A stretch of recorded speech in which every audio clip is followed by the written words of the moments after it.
Hola, ¿cómo están? Soy Macarena Huicochea. Para los que no me conocen, bueno, pues les platico rápidamente que soy escritora, me encanta la literatura fantástica, soy investigadora de mitología e historia de las religiones, me fascina el mundo prehispánico y he incursionado en algunos temas que para mucha gente pueden tener que ver con la superstición o con etapas ya superadas del conocimiento, pero me han dado gratas sorpresas estos conocimientos relacionados con la herbolaria, con las prácticas ancestrales de sanación. Y bueno, he trabajado con maestros de la categoría de Eric Estrada Lugo en la Universidad de Chapingo,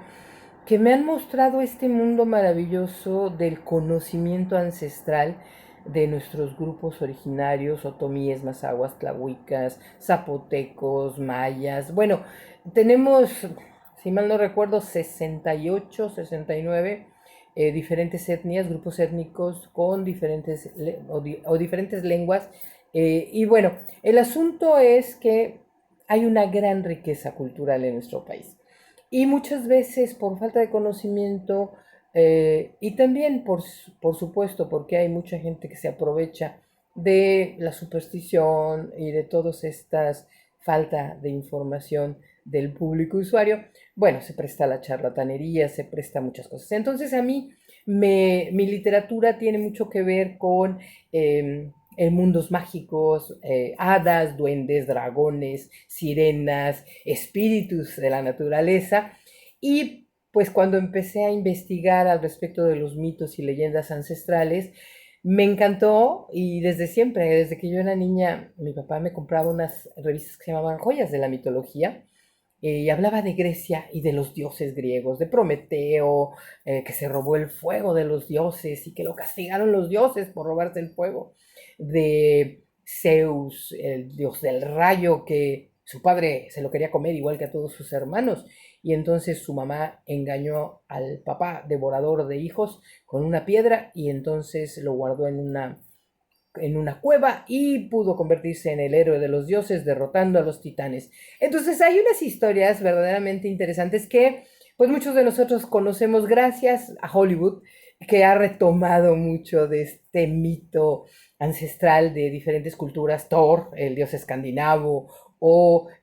bueno, este Aquaman, que viene a ser una especie de Poseidón un poquito raro. Pero bueno, el asunto es que a mí me parece interesantísimo el recuperar esta visión de sabiduría que tienen estas historias. Uno puede verlas en la tragedia griega y en muchos, que se repiten en muchas historias. Incluso hay muchas personas en Hollywood que utilizan algo que se llama la ruta del héroe, que Joseph Campbell y otros investigadores descubrieron en estas historias antiguas que vienen, insisto, desde los mitos, las leyendas, y bueno, se repiten en nuestras historias cotidianas donde un héroe o alguien tiene que enfrentar adversidades para sobrevivir y demostrar o adquirir poderes que no sabía que poseía. Y bueno, yo creo que todas estas metáforas de la existencia humana se aplican muy bien a nuestra vida contemporánea. Entonces, bueno, ya me extendí un poco en quién soy. Lo que quiero decir también y compartir con ustedes y que me ayuden a consolidar es que este proyecto se llama EIMACA. Me resistí mucho tiempo a ponerle mi nombre y a ser yo la protagonista de estas historias, por eso no me siento tan cómoda hablando de mí, de lo que hago y de todo esto, porque la idea de EIMACA, que es este proyecto en las redes, es invitar a gente para entrevistarla y hablar con ella de los temas importantes para todos. A mí me interesa no ser la protagonista de las historias, sino el puente entre ustedes como espectadores y los especialistas, porque en momentos como estos y todo el tiempo, pero estos momentos que son tan difíciles nos hacen poner en evidencia la necesidad de información veraz. Es tristísimo y nos enoja y nos indigna ver la desinformación, la mala información es difundida a propósito a veces, incluso por intereses que habría que rastrear y que ya platicaremos en algún otro programa con especialistas. Cómo se desinforma a la gente, cómo se propicia el miedo y cómo el miedo, la ignorancia, generan conductas verdaderamente desafortunadas que nos llevan a la irresponsabilidad o a tomar riesgos que no valdría la pena tomar. Entonces, el propósito de IMACA es precisamente que esta opinión pública que muchas veces se sustenta en las simpatías o antipatías por un político, por un comunicador, y no en el conocimiento de la realidad, de los hechos, de la información, de la academia. Bueno, el propósito es traer aquí, sobre todo académicos, que puedan hablarnos de economía, ecología, salud, no sé, historia, literatura, todos los temas que nos implican educación, por supuesto, y ver cómo podemos contribuir como medio a que las personas tengan información veraz, información útil que nos permita tomar decisiones y sentirnos seguros cuando nos hablan de participación ciudadana y decir, bueno, con conocimiento de causa, sé lo que estoy diciendo, porque no es nada más lo que supongo o no es nada más decirle al gobierno, hay que hacer esto y esto y esto. ¿Cómo? El cómo es lo difícil, ¿no? Y a veces somos muy poco conscientes de todo lo que implica y de todas las relaciones que hay para resolver un solo problema. En este caso, por ejemplo, hablando de lo que está de moda, por desgracia, que todo el mundo habla y que no es exactamente lo que yo quisiera hacer, pero por usarlo de ejemplo, el coronavirus es un asunto que tiene que ver con la salud, pero si nos damos cuenta, permea también con la educación, permea también con políticas públicas, permea también con la situación de las instituciones que de repente se ven rebasadas, tanto las instituciones de comunicación social como las mismas instituciones de salud. Entonces hay muchas cosas que no son tan fáciles como parecen y que habría que conocer para poder hacer propuestas, proyectos y darnos cuenta también de que hay muchos ciudadanos que ya están trabajando a favor de la comunidad y eso es lo más importante para mí de dar a conocer a través de EIMACA. Entonces, pues ese es el primer tema que quería platicar con ustedes. El segundo tema es, en este tiempo de contingencia, insisto, no vamos a traer invitados para evitar salir de casa y hacerlos salir de casa, pero yo no quisiera dejar que este espacio se perdiera. Yo sé que no tengo muchos seguidores, aspiro a tener más seguidores, pero insisto, no para darme a conocer y ser famosa, sino para evidenciar la necesidad y la importancia de un medio ciudadano, que te debos a ti, que le debos a tu familia, a las preocupaciones cotidianas, porque a veces también hemos insistido en otros programas, en la comunicación social de los gobiernos, de las instituciones, están unidireccionales. El señor gobernador, la señora presidenta, fulanito de Abraham diputado o sutanito candidato, te hablan o nos hablan desde lo que ellos dicen, presumiendo sus acciones, pero no escuchan el regreso de la ciudadanía, ni tampoco responden a las preguntas que siempre nos hacemos respecto a transparencia, respecto al combate a la corrupción, respecto a rendición de cuentas, respecto a la posibilidad de revocar el mandato o hacer juicio político cuando los funcionarios pues se aprovechan de su puesto para, ya saben, gastarse nuestro dinero en cosas que luego parece increíble que nadie les demande. En fin, el asunto es que en estos días en donde no vamos a tener la posibilidad de traer a los especialistas, yo quiero proponerles, si ustedes quieren, hablar de los temas que a mí me apasionan,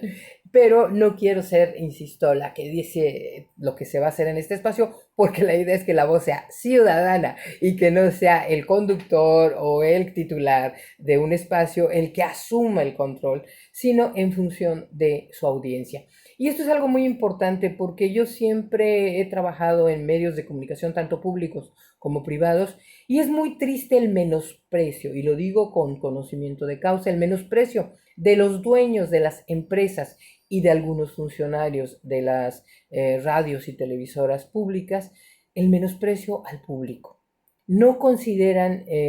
importante la opinión del público, a veces se improvisan los programas, no tienen contenidos, no importa. El chiste es a veces dar cosas superfluas para que la gente se divierta, se evada, no reflexione mucho, no tenga mucha información y hay un cierto propósito. Ejemplo muy claro, las grandes corporaciones pues buscan vendernos productos y no necesariamente la información que nos dan es veraz porque los anunciantes Lo que quieren es que tú compres el producto y no te van a decir si tienen conservadores, saborizantes artificiales y todas las consecuencias de que los consumas, eso u otros productos, ¿no? Y a la empresa de comunicación o de publicidad, pues lo que menos le importa es que la gente no los consuma ante los riesgos que pudieran tener estas sustancias tóxicas que muchas veces están en los productos alimenticios, ¿no? Entonces, así como este, hay muchos ejemplos. En el caso de las instituciones públicas, bueno, pues sabemos que el cuestionar al gobernante es una práctica muy extraña, se hace en las redes,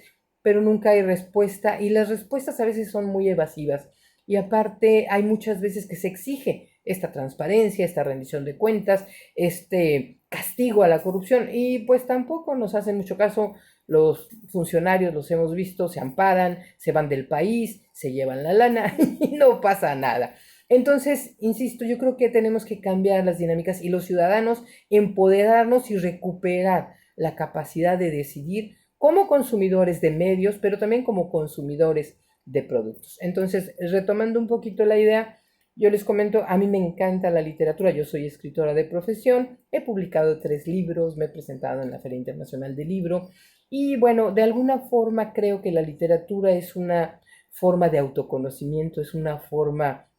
de reconocer nuestra condición humana y es fascinante. A mí me encanta la literatura fantástica, entonces es un tema del que podría hablar si a ustedes les interesa, que ustedes me digan si les parece interesante. Otra cosa que también me gustaría hacer en este tiempo de contingencia para no cancelar el programa y dejar de salir al aire es hablar de mitos y leyendas que me fascinan también y que hablan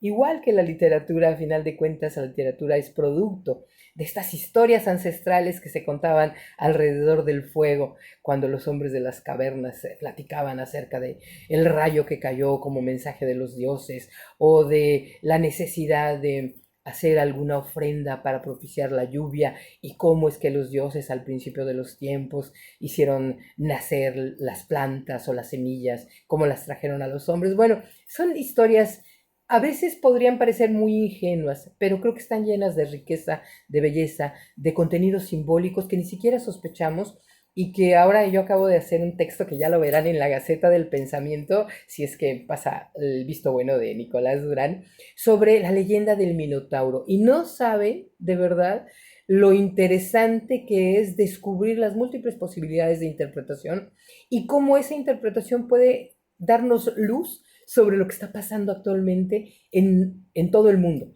Esta situación, por ejemplo, el Minotauro es una criatura a la que le tenemos miedo, que está metida en un laberinto y ese laberinto es inaccesible. Nadie puede salir ni entrar sin perderse. Entonces, bueno, hay unas posibilidades de representación simbólica que muchos analistas han hecho y yo, bueno, no soy historiadora de las religiones ni soy, no sé, especialista en hermenéutica y en análisis profundo, pero me parece fascinante cómo los símbolos representan muchos aspectos de nuestra vida como seres humanos y esos símbolos, esos mitos, esas leyendas nos hablan igual que sus derivados, los cuentos de hadas y muchas de las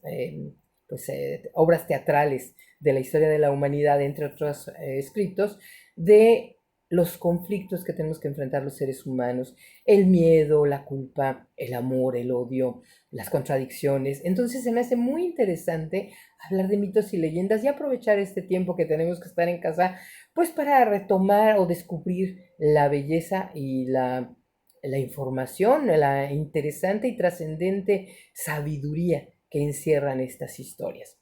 Y bueno, por otro lado, también en este camino he estado recorriendo unas prácticas interesantes a través del trabajo con curanderos. He conocido a diferentes curanderos tradicionales y confieso que al principio de mi recorrido siempre me causó, me chocó la idea esta de muchas supersticiones que hay con respecto a las limpias, con respecto a el trabajo energético, con respecto a la herbolaria misma, con respecto a las flores de Bach, por supuesto con respecto al yoga, y entonces son caminos que jamás creí transitar. Si alguien me hubiera dicho hace 30 años, o hace 15 años, que es más bien cuando me dedico a esto, que yo iba a explorar estos senderos, hubiera dicho que estaban completamente locos porque yo soy una persona muy racional, fui a la universidad y no me interesan las supersticiones, pero sorpresa, muchas de estas prácticas tienen un sustento interesante y como les comentaba al principio de este ya un poquito largo testimonio, mi maestro Eric Estrada es biólogo, maestro en ciencias, doctorado en antropología y él ha hecho unos estudios interesantísimos en donde gente desahuciada de oncología, gente desahuciada de cardiología, que no encuentran otra opción, él con estas prácticas de herbolaria, con un trabajo multidisciplinario en el que la alimentación es fundamental, pero también la sanación emocional y mental, ha logrado cosas increíbles, testimoniadas, avaladas científicamente, con estudios de análisis clínicos y todo el seguimiento a estos procesos con este trabajo herbolario, pero además insistiendo en que el mundo chamánico, el mundo de los curanderos, habla de que cualquier enfermedad es producto de alguna transgresión. Una transgresión a la naturaleza, una transgresión a la vida, una transgresión a los valores morales que podemos disfrazar, pero allá al fondo nuestra conciencia se cobra la factura o nos manda síntomas que nos avisan que algo no estamos haciendo bien. Entonces es interesantísimo este tema y también me gustaría, si ustedes quieren, pues tratarlo en estas próximas 4 o 5 semanas que vamos a no poder tener invitados. Y bueno, finalmente lo prometido en el Facebook, yo quisiera y voy a tratar de hacer lo posible por traer algún especialista porque tuve una desafortunada circunstancia, me robaron mi cartera, no me di cuenta. Alcancé a reportar algunas tarjetas, pero por cuestiones de salud y por una cuestión personal, estuve imposibilitada de ir antes de 24 horas a reportar la tarjeta en Liverpool. ¿Y saben qué es lo increíble? Que uno a veces no se da cuenta, no pone atención y yo asumo mi responsabilidad al respecto, de que en Liverpool esa tarjeta departamental tú no tienes que poner un NIP, que si alguien te la roba, con tu propia identificación o cualquier otra identificación puede usar la tarjeta y no hay ninguna seguridad, ninguna protección. A mí me pasó, no quisiera que te pasara a ti, creo que tenemos que exigirle a las tiendas departamentales y a las empresas que nos ofrecen tarjetas de crédito mayor seguridad, porque a final de cuentas nos dejan la responsabilidad a nosotros. Y yo entiendo que tenga uno que reportar una tarjeta perdida, pero que alguien robe una tarjeta, pueda usarla falsificando tu identidad o suplantando tu identidad y que las tiendas no tengan un control para por lo menos cotejar si el usuario de la tarjeta es el que aparece en tu credencial de elector y si alguien con una credencial falsa o que no es o que es la tuya pero no se parece, nadie, ninguna de las empleadas tiene la obligación de cotejar, no sé, la firma, la imagen. Y más, si no estamos conscientes de que no tienen NIP, entonces estamos en un riesgo muy grande que nosotros nos ponemos porque en el contrato te avisan que ellos no se hacen responsable y que si tú no reportas a las 24 horas ya te fregaste. Entonces a mí lo que me parece también muy triste y lo confieso que fue una de las cosas que me hizo caer en una especie como de depre muy fuerte fue que a nosotros en algunas generaciones, no digo que todas porque siempre ha habido tramposos, pero nos enseñaron a no ser deshonestos, la verdad. Entonces a mí me cuesta trabajo entender cómo alguien, no solamente, bueno, yo soy una persona mayor, ya tengo 60 años, no solamente puede despojar de un bien a una persona mayor, sino no ser consciente de que al utilizar esa tarjeta y darse el gusto, compraron, ya saben, vino, perfumes, maquillaje, eh, videojuegos y aparte ropita para los niños. Entonces, cuando una familia es capaz de hacer esto, de disfrutar de algo que no le cuesta, que siente que es muy chuchacuerera porque pudo engañar o abusar del descuido, de la confianza. Yo soy demasiado confiada y no dudo de la gente a mi alrededor, pero ya aprendí la lección muy grave, muy gravemente. Y me intriga qué familia es esta familia y que esto es muy común y ya lo damos por hecho. Hemos aprendido a aceptar que así son las cosas, que si no estás listo, te van a ver la cara por todos lados, que es normal que la gente quiera con el mínimo esfuerzo obtener el mayor beneficio, que es muy común ya el que pues te asalten, te roben, se metan a tu casa y habría que cuestionarnos, insisto, qué estamos haciendo, qué no hemos hecho en las escuelas, en las instituciones, como familia, para que sea normal volverse un ladrón, para que sea normal el comprar con una tarjeta robada, para que sea normal que los usuarios de las tarjetas sean los que tienen que responsabilizarse cuando las empresas deberían de garantizar la seguridad en el uso de tus servicios financieros. Por otro lado, también hace poco tuve que comprar, bueno, hace unos días tuve que comprar una nueva cartera y es increíble cómo, fíjense nada más, te ofrecen el servicio de una cartera que está garantizado que no te pueden clonar tu NIP o tu chip. ¿Y sabes qué? Tú como usuario tienes que comprarla porque los bancos no garantizan, no tienen esa protección a tu chip y hay algunos aditamentos que te pasan cerca como un teléfono de tu bolsa o de tu pantalón sin que te des cuenta y se roban ese NIP o ese chip. Entonces es bien preocupante, tenemos que hacer algo para que las instituciones financieras no nos dejen desamparados y nosotros como consumidores de medios, de servicios financieros, hacer algo al respecto. Bueno, pues me extendí más de lo debido, pero espero que te sea de utilidad, espero que me hagas llegar todos tus comentarios y muchísimas gracias de verdad por seguirnos, por dar me gusta y ayúdenme a poner tarjeta segura, hashtag tarjeta segura en todos los espacios en la web de Liverpool, porque no se vale que Liverpool se lave las manos y que nos tenga tan vulnerables ante este robo de identidad y utilización de sus tarjetas. Muchísimas gracias, hasta la próxima.